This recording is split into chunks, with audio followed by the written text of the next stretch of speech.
31일 강아랑이 전해주는 정치권의 뜨거운 말말말 강아랑의 정치랑입니다. 오늘 첫 번째 주제는 관세 타결 이후 과제입니다. 한미 관세 협상이 다행히 극적으로 타결됐지만 그 이면의 내관과 새로운 과제에도 주목할 필요가 있어 보입니다. 정치권 역시 평가와 반응이 엇갈렸는데요.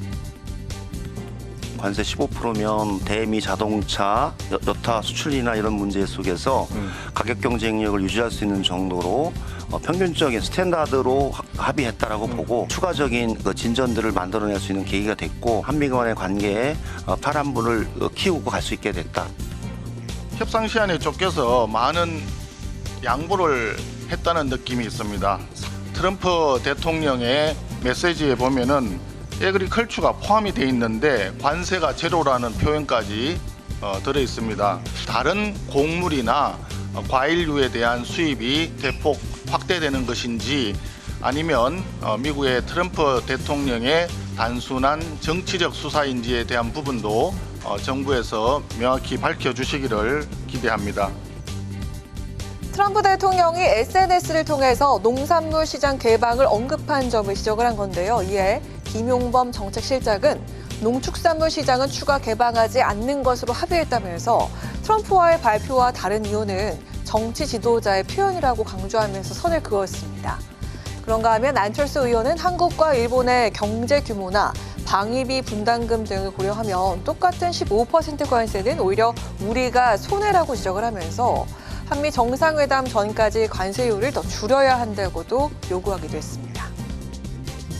시간에 쫓겨가지고 그냥 일본에 그냥 그것을 따랐다. 우리나라 경제 규모가 일본에 비해서 절반도 안 됩니다. 오히려 방위 분담금이라든지 무기 체계라든지 이런 것들을 많이 구매하고 있지 않습니까? 지금 협의된 15%보다는 조금 더 줄일 수 있다. 이런 결론까지 이끌어내면 그건 더 우리에게 좋은 일이겠죠. 이번 협상에서 방위비 분담금 재협상 문제나 국방비, 미국산 무기 구매 등의 내용은 전혀 다뤄지지 않은 만큼 향후 예정된 한미 회담에서 무엇보다 안보 이슈가 최대 과제가 될 것으로 보입니다. 안보나 이런 문제들은 한미 정상회담이기 때문에 그쪽에서 이제 논의가 될 것 같고요. 추후에 반도체나 의약품 같은데 품목 관세가 있으면 다른 그 합의보다 불리하지 않도록 우리도 같은 수준의 최혜국 대우를 받는 것으로 그렇게 적시해 놨습니다.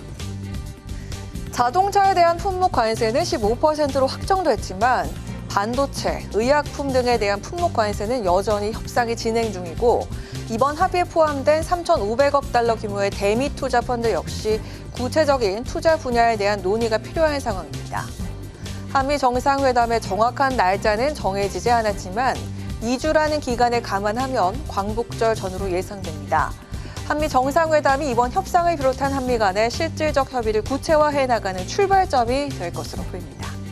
자, 이어서 오늘 두 번째 주제는 개파 대리전입니다.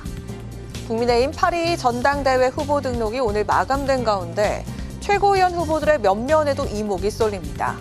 이처럼 최고위원 후보가 다 추려진 상황인데요. 잘 닦여진 고속도로가 아닙니다. 발도 빠지지 않는 진흙탕길에서 출발하는 지도부가 될 것입니다. 그 길이 어떤 고행길이 되더라도 피하지 않겠습니다.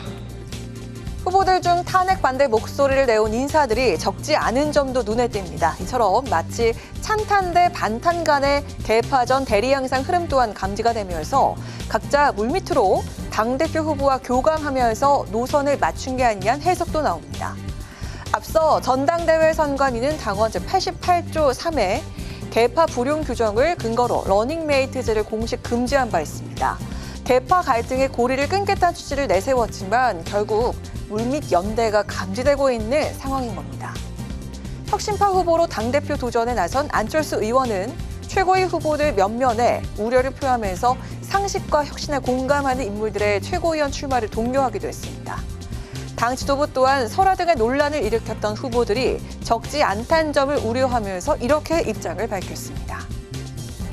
당의 해당 행위를 하거나 당에 부정적인 영향을 끼친 인물들에 대해서는 당연히 허덕부라든지 기준 적용이 가능할 것 같고요. 서류 심사 외에도 여러 가지 행동들, 과거의 언행이나 이런 부분들까지 종합적으로 판단이 가능할 것 같습니다. 최고위원 후보들은 이제 전국 순회 등 당원 표심을 겨냥한 본격적인 활동에 들어가는데요.